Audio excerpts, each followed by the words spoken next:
Hello guys, welcome to my channel educational research. आज भी हम मोस्ट इम्पॉर्टेंट लैंडमार्क जजमेंट लेके आए हैं जो कि 2024 का लीगल अपडेट है। केस है द मोदी डिफेमेशन का केस। ठीक है, जिसने मेरे चैनल को लाइक और सब्सक्राइब नहीं किया है तो प्लीज़ लाइक और सब्सक्राइब करो जिससे मेरे नोटिफिकेशंस आप तक पहुंच सकें। ठीक है, आइए वीडियो को स्टार्ट करते हैं। तो ये केस काफ़ी इंटरेस्टिंग केस है। इस केस में हम देखेंगे कि अगर सज़ा 1 दिन से भी कम हो जाती है तो कितना डिफरेंस होता है। ये केस बात करता है डिफेमेशन के ऊपर। तो केस का नाम है राहुल गांधी वर्सेस पूर्णेश ईश्वरभाई मोदी। 2023 का ये केस है। आइए वीडियो को स्टार्ट करते हैं। 2019 में कर्नाटका के एक पब्लिक इवेंट में स्पीच देते हुए राहुल गांधी ने मोदी सरकार पर एक रिमार्क पास किया जिसके अगेंस्ट में उन्होंने सूरत के हाई कोर्ट में एक क्रिमिनल डिफेमेशन का केस फाइल कर दिया। ये कहते हुए कि ये जो रिमार्क है कहते हुए कि ये पूरी मोदी कम्युनिटी के लिए डिफेमेटरी है, जिसके अगेंस्ट में राहुल गांधी का कहना था कि ये जो मेरा जो रिमार्क है वो करप्शन पर टारगेट है। मेरा किसी कम्युनिटी को हार्म पहुंचाने का कोई भी मेरा ऐसा इंटेंशन नहीं है।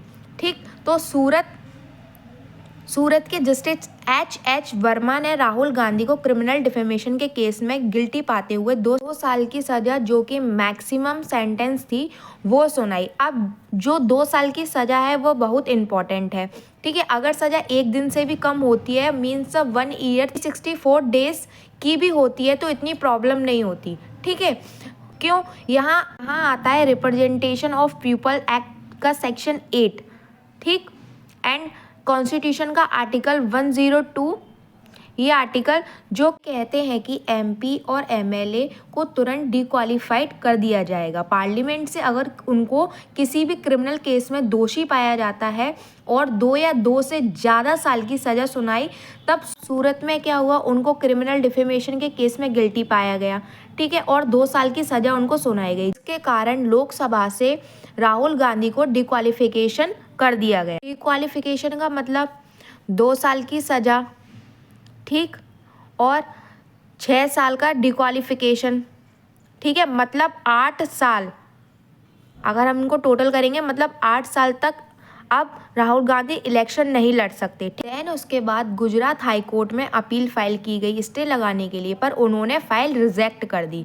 ठीक है, अब वो केस कहाँ पहुँचा? वो केस पहुँचा अब सुप्रीम कोर्ट में। ठीक है, इसे क्रिमिनल डिफेंस, कौन सा सेक्शन इंपॉर्टेंट है? आईपीसी का सेक्शन 499, 500 और 504। ठीक है, और 2 सेक्शन आपको यहाँ याद करना होंगे कौन कौन से, जो कि है कॉन्स्टिट्यूशन का आर्टिकल 102 और representation of people act section 8। ठीक, हम समझते हैं कि कोर्ट में क्या हुआ। तो ये मेरे जजमेंट के हाईलाइटेड पॉइंट्स हैं। ठीक है, आप इनको नोट भी कर सकते हो। तो अब देखते हैं कोर्ट में क्या हुआ। तो मेन आर्ग्यूमेंट यहाँ पर ये था कि जो there is no intention to cause harm और डैमेजेस। ठीक है, जिसके साथ यहाँ सुप्रीम कोर्ट ने ये ऑब्जर्व किया कि ट्रायल जज ने कोई स्पेसिफिक रीज़न ही नहीं असर्टेन किया है। ठीक है, कि क्यों उन्होंने give the fact and circumstances का केस मैक्सिमम 2 साल की सज़ा सुनाई। अगर 1 दिन की भी सज़ा कम होती है तो राहुल गांधी को अपनी मेंबरशिप नहीं खोनी पड़ती। तो ट्रायल जज ने यहाँ कोई भी रीज़न असाइन नहीं किया था, जिस कारण सुप्रीम कोर्ट ने जो कन्वेंशन था उस पर स्टे लगाया और डिक्वालीफाइड रिमूव किया और राहुल गांधी फिर से पार्लियामेंट के मेंबर बन गए। तो ये मोस्ट इम्पॉर्टेंट हाईलाइट जजमेंट है जो आप लिख सकते हो अपनी आंसर राइटिंग में। मोस्ट इम्पॉर्टेंट लैंडमार्क जजमेंट है। ऐसे और लीगल अपडेट्स के लिए मेरे चैनल को प्लीज़ लाइक और सब्सक्राइब करें। थैंक यू फॉर वॉचिंग और कमेंट करना ना भूलें।